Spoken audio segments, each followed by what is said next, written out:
દહેજની ABG company નજીક land લૂઝર્સના આંદોલનના પગલે પોલીસે ડિટેન કર્યા હતા।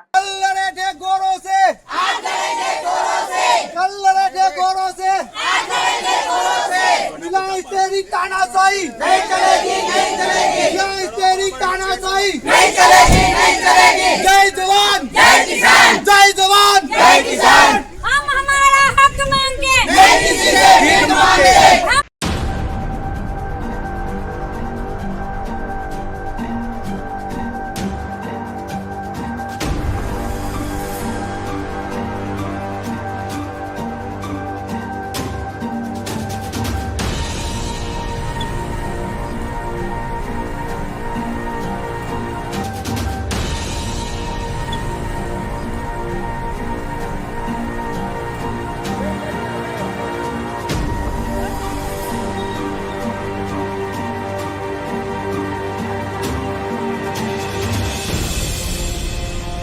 ભરૂચ જિલ્લાના વાગડા તાલુકાના દહેજ પંથકની ઔદ્યોગિક નગરીમાં એબીજી સીપીઆર કંપનીમાં 109 એમ્પ્લોયરને છૂટા કરી દેવાયા હતા અને આ કંપનીને અન્ય કંપનીએ ટેક ઓવર કરતા કંપની તરફથી લેન્ડ લૂઝર્સો કે જેમની મહામૂલી જમીન પર જીઆઈડીસીને પધરાવી હોય અને બેરોજગાર બન્યા હોવાના આક્ષેપો સાથે 109 એમ્પ્લોયરે પોતાના પરિવાર સાથે એબીજી સીપીઆરને ટેક ઓવર કરનાર રિલાયન્સ કંપની તમામ લેન્ડ લૂઝર્સોને નોકરી આપે તેવી માંગ સાથે આંદોલન છેડતા જ ઘટના સ્થળ ઉપર મોટા પ્રમાણમાં પોલીસ કાફલો ખડકી દઈ આંદોલન કરી રહેલા લેન્ડ લૂઝર્સ સહિત મહિલાઓ અને બાળકોને પણ પોલીસ વાનમાં બેસાડી પોલીસ મથકે લઈ જતા હજુ પણ નોકરી નહીં મળે તો ઉગ્ર આંદોલન કરીશું તેવી ચીમકી પણ અપાઈ રહી છે। જો કે એક મહિલાએ તો પોતાની સાથે તેની બાળકીની આંખોમાં આંસુ હોય અને મહિલા અને બાળકીને પોલીસ વેનમાં બેસાડી હોય તેવો વિડીયો પણ સામે આવતા વિડીયોમાં મા દીકરીની આંખોમાં આંસુની ધારા વહી રહી હોય તેવા વિડીયો સામે આવતા પોલીસની કાર્યવાહી સામે પણ ફિટકાર વરસી રહી છે।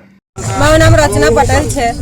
અમે રિલાયન્સ ગેટ 2 નંબર પર બેઠા હતા અને પોલીસ બોલાવી અમને અહીંયા ખેંચીને કેમ કે અમે એબીજી ગેટમાં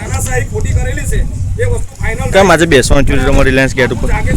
અમે હક માંગીએ છીએ। અમારા એમ્પ્લોય હતા, મારા હસબન્ડ કંપની બંધ થઈ ગઈ એટલા માટે અમે રિલાયન્સને એટલું કહીએ છીએ કે અમારા હસબન્ડને નોકરી લો। તમારા હસબન્ડને જે લેન્ડ લૂઝર હતા કે પછી કંપનીમાં એમ્પ્લોય ને આજે જોબ નથી કે કાર્ય મૂક્યા છે? જોબ નથી લેતા એ લોકો। ઓકે, અને 4 વર્ષથી અમે લડીએ છીએ પણ એ લોકો કોઈ નિરાકરણ નથી લાવતા। આજે તમે બેઠા તો તમને ડિટેન કરવામાં આવ્યા, કોણ લાવ્યું અહીંયા? પોલીસ વાળા। કોણ કોણ આવ્યું છે તમારા ફેમિલીમાંથી? મારો હસબન્ડ, મેં, મારી છોકરી। છોકરીને પણ લાવવામાં આવી છે? હા, એને પણ મારી ઘસરીને મને પણ ઘસરીને ડબ્બામાં પૂરવામાં આવ્યા। આ કાલ ઉઠી મારી છોકરીને કઈ થશે રિલાયન્સ અને પોલીસ વાળાની જવાબદાર। વતની છું, મારું નામ વિઠ્ઠલભાઈ રાયમલ છે।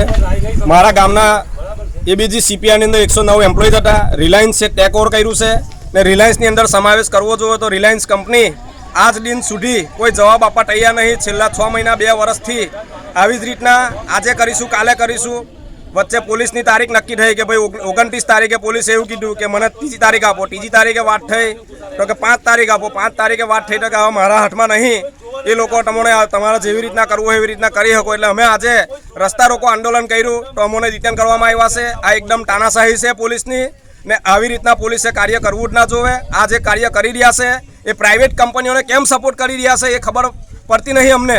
શું કહેવા માગે છે આ સરકાર? કેટલા લેન્ડ લૂઝર કેટલા છે? 109 એમ્પ્લોય હતા એબીજી સીપીઆરના લેન્ડ લૂઝર, જમીન ગુમાવનાર। કેટલા લોકોને ડિટેન કરવામાં આવ્યા છે? ડિટેન લગભગ 700 જણને ડિટેન કરવામાં આવ્યા છે ટોટલ।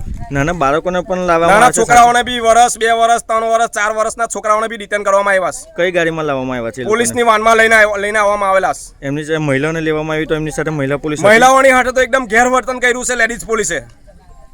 આ તમારી માંગ પૂરી નહીં થાય તો આગળ શું કરશો? તો અમે ગાંધી ચિંધ્યા માર્ગે ફરીથી આંદોલન કરીશું ને એવું આંદોલન કરીશું કે આ લોકો યાદ કરાવીશું, એવું આંદોલન કરીશું।